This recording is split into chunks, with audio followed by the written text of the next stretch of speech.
ராணா குருவும் காலுக்காகவும் அந்த காட்டுல மரம் வெட்டுற வேலை பார்த்துட்டு இருந்தாங்க. காலையில ஒன்னா வேலைக்கு போற இவங்க பகல் பூரா அந்த காட்டுல இருந்த மூங்கில் மரங்களை வெட்டி சாயங்காலம் அந்த காட்டுல இருந்த மார்க்கெட்டுக்கு கொண்டு போவாங்க. இப்படி இவங்க கொண்டு போன மூங்கில் மரங்களை மார்க்கெட்ல கடை வச்சிருந்த பாபா நல்ல விலை கொடுத்து வாங்கிப்பாரு. இப்படி மூங்கில் மரங்களை வித்து வர பணத்தை வச்சு ராணா குருவியும் காலுக்காகவும் தங்களுடைய குடும்பத்தை நடத்திக்கிட்டு இருந்தாங்க. ஒரு நாள் இப்படி மரம் வெட்ட போன ராணா குருவி தனக்கு தேவையான மூங்கில் மரங்களை வெட்டி முடிச்சதுக்கு அப்புறமும் காலுக்காகவும் இன்னும் வெட்டிக்கிட்டே இருந்தது. இங்க பாரு காலு, இருட்ட ஆரம்பிச்சிடுச்சு. சீக்கிரமா மூங்கில்களை எடுத்துக்கிட்டு என் கூட வா, இல்லன்னா மார்க்கெட்ல கடை வச்சிருக்க பாபாஜி கடையை மூடிடுவாரு. உனக்கு என்ன ராணா, நீ பகல்ல ஓய்வெடுக்காம மரத்தை வெட்டுற, ஆனா என்னால அப்படி முடியல. இடையில ஓய்வெடுத்து வெட்டுறதுனால இவ்வளவு லேட் ஆயிடுச்சு. சரி சரி கிளம்பு, நாம மார்க்கெட்டுக்கு போகலாம். இப்படி பேசிக்கிட்ட ராணாவும் காலுக்காகவும் பிறகு அவங்க வெட்டின மூங்கில் மரங்களை எடுத்துக்கிட்டு மார்க்கெட்டுக்கு பறந்து போனாங்க. இவங்க இப்படி மார்க்கெட்டுக்கு போனப்ப இவங்க கிட்ட மூங்கில் மரங்களை வாங்குற பாபாஜி தன்னோட கடையை மூடி இருந்தாரு. பாபா, என்ன இது கடையை இவ்வளவு சீக்கிரமா சாத்திட்டீங்க? சீக்கிரமா எங்களோட மூங்கில் மரங்களை எடுத்துக்கிட்டு அதுக்குண்டான பணத்தை கொடுங்க. இங்க பாருங்க, இப்ப நீங்க எடுத்துக்கிட்டு வந்திருக்க மூங்கில்களை என்னால வாங்க முடியாது. அதனால தயவு செய்து இதை நீங்க திருப்பி எடுத்துக்கிட்டு போயிடுங்க. பாபாஜி, என்ன இப்படி சொல்லிட்டீங்க? ஏன் உங்களால வாங்க முடியாது? இங்க பாருங்க, நான் ஒரு வேலையா வெளியூர் கிளம்புறேன். நான் திரும்பி வர்றதுக்கு இன்னும் 1 மாசம் ஆகும். அது வரைக்கும் என்னோட கடை மூடிதான் இருக்கும். நான் திரும்பி வந்ததுக்கு அப்புறம் தான் உங்ககிட்ட இருந்த மூங்கில் மரங்களை வாங்க முடியும். பாபாஜி, தயவு செய்து நாங்க சொல்றத கேளுங்க. இன்னைக்கு ஒரு நாள் மட்டும் வாங்கிக்கோங்க. ஏன்னா நாங்க தூக்க முடியாம தூக்கிக்கிட்டு இவ்வளவு தூரம் பறந்து வந்துட்டோம். இங்க பாருங்க, நான் சொன்னதுதான். 1 மாசம் கழிச்சு திரும்பி வாங்க. இப்படி சொல்லிட்டு பாபாஜி தன்னுடைய வீட்டை நோக்கி பறந்து போயிட்டாரு. ராணா, பாபாஜி இன்னும் 1 மாசம் கழிச்சு தான் வருவேன்னு சொல்றாரு. இப்ப இந்த மூங்கில் மரங்களை என்ன பண்றது? என்ன பண்றதா? பாபாஜி வாங்கலன்றதுக்காக இந்த மூங்கில் மரங்களை இங்கேயேவா விட்டுட்டு போக முடியும்? இந்த மூங்கில்களை வெட்ட நாம எவ்வளவு உழைச்சிருக்கோம். இதை எப்படியாவது நாம வீட்டுக்கு எடுத்துக்கிட்டு போய் தான் ஆகணும். பிறகு காலுக்காகவும் ராணா குருவியும் அந்த மூங்கில் மரங்களை எடுத்துக்கிட்டு தங்களுடைய வீட்டை நோக்கி பறந்து போனாங்க. தன்னோட கணவர் மூங்கில் மரங்கள் வியாபாரம் பண்ணாம வீட்டுக்கு எடுத்துட்டு வந்ததை பார்த்த சோனா குருவி அதிர்ச்சி ஆயிடுச்சு. ராணாஜி, இந்த மூங்கில் மரங்களை எதுக்காக வீட்டுக்கு எடுத்துட்டு வந்தீங்க? சோனா, பாபாஜி தன்னோட கடையை மூடிட்டு 1 மாசம் எங்கேயோ வெளியூர் போறாராம். அதனால அவரு எங்க கிட்ட இருந்து மூங்கில்களை வாங்கல. இதுக்கப்புறம் 1 மாசம் கழிச்சு அவர் திரும்பி வந்ததுக்கு அப்புறம் தான் அவரு கடைக்கு போய் நாம மூங்கில்களை வியாபாரம் பண்ண முடியும். என்னது, பாபாஜி 1 மாசம் கழிச்சு தான் வருவாரா? காலுஜி, அது வரைக்கும் நம்ம சாப்பாட்டுக்கு என்ன பண்றது? ராணாஜி, கவலைப்படாதீங்க. நீங்க கொண்டு வந்து கொடுத்த பணத்துல நான் மீதம் பண்ணி கொஞ்சம் பணம் வச்சிருக்கேன். அதை வச்சு நம்ம வீட்டுல உட்காந்து 1 மாசத்துக்கு சாப்பிட முடியும். அதனால இந்த 1 மாசத்தை பத்தி நீங்க கவலைப்பட தேவையில்ல. கவலைப்படாத கோரி, இந்த 1 மாசமும் நான் ஏதாவது கூலி வேலைக்கு போயாவது நமக்கு தேவையான பணத்தை சம்பாரிச்சுக்கிட்டு வரேன். பிறகு அடுத்து வந்த நாட்கள்ல காலுக்காக சில பேரோட வயல்ல கூலி வேலை பார்க்க போக ஆரம்பிச்சது. ஆனா ராணா குருவி சேமிச்சு வச்சிருந்த பணத்தை வச்சு வீட்டுல இருந்தே சாப்பிட்டுக்கிட்டு இருந்தது. இப்படியே சில நாட்கள் நகர்ந்துச்சு. ஒரு நாள் காலையில கண் வச்சு எழுந்திரிச்ச ராணா குருவி சோனா குருவி கிட்ட இப்படி பேச ஆரம்பிச்சது. சோனா, என்னோட கோடாரியை எடுத்துக்கிட்டு வா. நான் காட்டுக்குள்ள போய் மூங்கில் மரங்களை வெட்ட போறேன். ராணாஜி, கோடாரியை எடுத்துக்கிட்டு இப்ப எங்க கிளம்பிட்டீங்க? இப்ப நீங்க மூங்கில் மரங்களை வெட்டிக்கிட்டு வந்தாலும் நம்மளால மூங்கில்களை யாருக்கிட்டையும் விற்க முடியாது. சோனா, எனக்கு வீட்டுல சும்மா உட்கார்ந்து இருக்கவே பிடிக்கல. ஏதாவது வேலை செய்யணும் போல இருக்கு. அதனால மூங்கில்களை இப்ப வெட்டி எடுத்துக்கிட்டு வந்து நாம சேமிச்சு வச்சுட்டா பாபாஜி வந்ததுக்கு அப்புறம் எல்லா மூங்கில் மரங்களையும் அவர்கிட்ட வித்து பணமாக்கிடலாம்.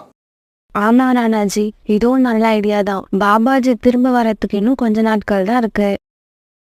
சோனா குருவி இப்படி சொல்ல பிறகு ராணா குருவி மூங்கில் மரங்களை வெட்டுறதுக்காக காட்டுக்குள்ள பறந்து போச்சு. இப்படி மூங்கில் மரங்களை ராணாஜி வெட்டி எடுத்துட்டு வந்ததால இப்ப அவங்க கிட்ட நிறைய மூங்கில் மரங்கள் சேர்ந்துருச்சு. அன்னைக்கு பாபாஜி ஊர்ல இருந்து திரும்பி வந்த செய்தியை கேட்டதும் காலுக்காக ராணா குருவி வீட்டுக்கு வந்தது. ராணா, மூங்கிலை எடுத்துக்கிட்டு சீக்கிரம் கிளம்பு. பாபாஜி ஊர்ல இருந்து வந்துட்டாரு. நாம இன்னும் கொஞ்சம் மூங்கில் மரங்களை வெட்டி எடுத்துக்கிட்டு போனா மார்க்கெட்ல வியாபாரம் பண்ணிட்டு வரலாம். காலு, இன்னைக்கு மூங்கில் வெட்டுறதுக்கு நான் வரல. ஏன்னா சும்மா இருந்த நாட்கள்ல நிறைய மூங்கில்களை வெட்டி எடுத்துக்கிட்டு வந்து சேகரிச்சு வச்சிருக்கேன். இப்ப இதையெல்லாம் கொண்டு போய் பாபாஜி கிட்ட வியாபாரம் பண்ண போறேன். ராணா கிட்ட இவ்வளவு மூங்கில்கள் இருக்கு. இவ்வளவு மூங்கிலை வித்தா ராணாவுக்கு எவ்வளவு பணம் கிடைக்கும். ஆனா நம்ம கிட்ட மூங்கில் ஒரே ஒரு கட்டு தான் இருக்கு. நமக்கு கிடைக்கிற பணம் மாதிரி ராணாவுக்கு பல மடங்கு பணம் கிடைக்க போகுது. இப்படி யோசிச்ச காலுக்காக ராணா குருவிக்கு கிடைக்க போற பணத்தை நினைச்சு ரொம்பவும் பொறாமப்பட்டது. சரி ராணா, நான் என்கிட்ட இருக்கிற மூங்கில்களை எடுத்துக்கிட்டு மார்க்கெட்டுக்கு போறேன். நீயும் உன்னோட மூங்கில்களை எடுத்துக்கிட்டு மார்க்கெட்டுக்கு வந்துரு. ராணாஜி, நிறைய மூங்கில்கள் இருக்கு, இத உங்களால தூக்கிட்டு போக முடியாது, அதனால நானும் உங்க கூட வரேன். பிறகு இருந்த மூங்கில் கட்டைங்களை ராணா குருவியும் சோனா குருவியும் ஆளுக்கு கொஞ்சமா தூக்கிக்கிட்டு மார்க்கெட்டுக்கு பறந்து போனாங்க. ராணா குருவியும் சோனா குருவியும் மார்க்கெட்டுக்கு போனப்ப காலுக்காகவும் அங்க வந்தது. பாபாஜி, நீங்க இல்லாம நாங்க ரொம்ப கஷ்டப்பட்டுட்டோம். சீக்கிரமா இந்த மூங்கில்களை எடுத்துக்கிட்டு அதுக்குண்டான பணத்தை கொடுங்க. காலு, இப்ப நான் மூங்கில் வியாபாரத்தை நிறுத்திடலான்னு முடிவு பண்ணிட்டேன். இந்த வியாபாரத்துல எனக்கு லாபம் அதிகமா கிடைக்கல. அதனால இதுக்கப்புறம் நான் உங்ககிட்ட இருந்து மூங்கில்களை வாங்க மாட்டேன்.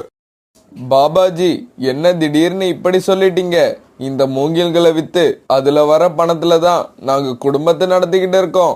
நீங்க திடீர்னு இப்படி சொல்லிட்டீங்கன்னா இதுக்கப்புறம் நாங்க என்ன பண்றது? இங்க பாருங்க, இதுக்கப்புறம் நீங்க என்ன பண்றதுன்னு நீங்க தான் முடிவு பண்ணிக்கணும். நான் இப்ப மூங்கில் வியாபாரத்தை நிப்பாட்டிட்டு புது வியாபாரம் ஆரம்பிக்கலையா? அந்த மாதிரி நீங்களும் உங்களோட தொழிலை மாத்திக்கோங்க. இதை கேட்டுட்டு ராணா குருவியும் சோனா குருவியும் ரொம்பவும் சோகமாயிட்டாங்க. ஏன்னா அந்த காட்டுல வேற யாருமே மூங்கில்களை வாங்குறது கிடையாது. வாங்கிட்டு இருந்த பாபாஜியும் இப்ப வேண்டான்னு சொல்லிட்டாரு. ஆனா இதையெல்லாம் கேட்ட காலுக்காகவும் சத்தம் போட்டு சிரிக்க ஆரம்பிச்சது. ராணா, எனக்காவது பரவாயில்ல, என்கிட்ட கொஞ்சம் மூங்கில் தான் இருக்கு. ஆனா நீ பாவம், ஏகப்பட்ட மூங்கில்களை வெட்டி வீட்டுல சேர்த்து வச்சிருக்க. அதையெல்லாம் கொண்டு போய் குப்பையில போட்டுட்டு ஒழுங்கா என் கூட கூலி வேலைக்கு வா.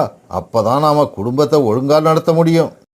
இப்படி சொல்லிட்டு காலுக்காக அதை எடுத்துட்டு வந்த மூங்கில்களை அங்கேயே போட்டுட்டு வீட்டுக்கு பறந்து போச்சு. ராணாஜி, பாபாஜி நம்ம கிட்ட மூங்கில் வாங்கி எங்க கொண்டு போறாருன்னு உங்களுக்கு தெரியுமா? சோனா, அவர் இந்த மூங்கில்களை கடற்கரைக்கும் அந்த பக்கம் உள்ள காட்டுக்கு தான் கொண்டு போவாரு. ஆனா அங்க யார்கிட்ட விக்கிறாருன்னு எனக்கு தெரியல. ராணாஜி, இந்த மூங்கில்களை எவ்வளவு தூரம் தூக்கிட்டு வந்து கஷ்டப்பட்டோம், அதே மாதிரி இன்னும் கொஞ்சம் கஷ்டப்பட்டு இந்த மூங்கில்களை எடுத்துக்கிட்டு அந்த காட்டுக்கு போவோம். ஆமா சோனா, நீ சொல்றதும் சரிதான்.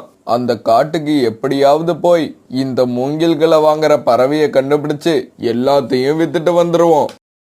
இப்படி பேசிக்கிட்ட ராணா குருவியும் சோனா குருவியும் பிறகு மூங்கில்களை எடுத்துக்கிட்டு கடற்கரைக்கு அந்த பக்கம் உள்ள காட்டுக்கு பறந்து போனாங்க. மூங்கில்களோட எடை அதிகமா இருந்ததால இவங்களால தொடர்ந்து பறக்க முடியல. போற வழியில சில இடங்கள்ல ஓய்வெடுத்து தானியங்களை சாப்பிட்டாங்க. தாகம் எடுத்த நேரத்துல தண்ணீரை குடிச்சாங்க. ராணாஜி, ஒருவேளை இந்த மூங்கில்களை அங்க யாரும் வாங்கலன்னா நம்ம என்ன பண்றது? வேற வழியே இல்ல சோனா. இந்த மூங்கில்களை எல்லாம் இங்கேயே போட்டுட்டு மறுபடி நம்ம காட்டுக்கு போய் காலுக்காக மாதிரி கூலி வேலை பார்க்க வேண்டியதுதான். இப்படி பொறுமையா பறந்து போன இவங்க அன்னைக்கு சாயங்கால நேரத்துல கடற்கரைக்கும் பக்கத்துல உள்ள காட்டுக்கு போய் சேர்ந்துட்டாங்க. ஐயா, நாங்க மலை பக்கம் உள்ள காட்டுல இருந்து வரோம். இந்த மூங்கில்களை வாங்குறதுக்கு இங்க யாராவது இருக்காங்களா? குருவிகளே, அதோ ஒரு கடை இருக்கு பாருங்க, அந்த கடையில போய் கேளுங்க. பிறகு அந்த பறவை சொன்ன கடைக்கு சோனா குருவியும் ராணா குருவியும் போனாங்க. ஐயா, நாங்க மலை பக்கம் உள்ள காட்டுல இருந்து மூங்கில்களை எடுத்துக்கிட்டு வந்திருக்கோம். ராணா குருவி இவ்வளவுதான் பேசுச்சு. உடனே அதுக்கப்புறம் அந்த ஜம்ஜம் பறவை பேச ஆரம்பிச்சிருச்சு. என்ன சொன்னீங்க? மலை பக்கம் உள்ள காட்டுல இருந்து வரீங்களா? உங்களை பார்த்ததுல எனக்கு ரொம்ப சந்தோஷம். அங்க இருந்து எனக்கு தினமும் மூங்கில்களை கொண்டு வந்து கொடுத்துக்கிட்டு இருந்த பாபாஜி திடீர்னு வியாபாரத்தை நிப்பாட்டிட்டாரு. என்ன பண்றதுன்னு தெரியாம தவிச்சு போயிருந்தேன். நல்ல வேலையா எனக்கு இப்ப நீங்க கிடைச்சிட்டீங்க. ஜம்ஜம் பறவை இப்படி சொன்னதை கேட்டு ரொம்ப சந்தோஷப்பட்டாங்க. இங்க பாருங்க குருவிகளே, நீங்க இனிமே கிடைக்கிற மூங்கில்களை உங்க காட்டுலயே சேர்த்து வைங்க. தினமும் நான் அனுப்புற ஆள் உங்ககிட்ட பணத்தை கொடுத்துட்டு மூங்கில்களை வாங்கிப்பான். இப்படி சொன்ன அந்த ஜம்ஜம் பறவை இவங்க எடுத்துட்டு போன மூங்கில்களை வாங்கிட்டு அதுக்குண்டான பணத்தை கொடுத்துச்சு. மூங்கில்களை எடுத்துட்டு வரப்ப ரொம்பவும் குழப்பமான மனசோட வந்த ராணா குருவியும் சோனா குருவியும் இப்ப ரொம்ப சந்தோஷமா தன்னோட காட்டுக்கு திரும்பி போனாங்க. இப்படியே சில நாட்கள் நகர்ந்துச்சு. இப்ப ராணா குருவி சோனா குருவி கதை உங்களுக்கு பிடிச்சிருந்தா லைக் பண்ணுங்க, ஷேர் பண்ணுங்க, அப்படியே சப்ஸ்கிரைபும் பண்ணிடுங்க. மார்க்கெட்ல பெரிய மூங்கில் வியாபாரி ஆயிட்டாங்க. அந்த காட்டுல மூங்கில் வெட்டி கொண்டு வர எல்லா பறவைங்கிட்ட இருந்தும் ராணா குருவி சோனா குருவி மூங்கில்களை வாங்கி சொந்தமா வியாபாரம் பண்ணிக்கிட்டு இருந்தாங்க. இவங்க கிட்ட மூங்கில்களை கொண்டு வந்து கொடுக்கற பறவைகள்ல காலுக்காகவும் ஒண்ணு.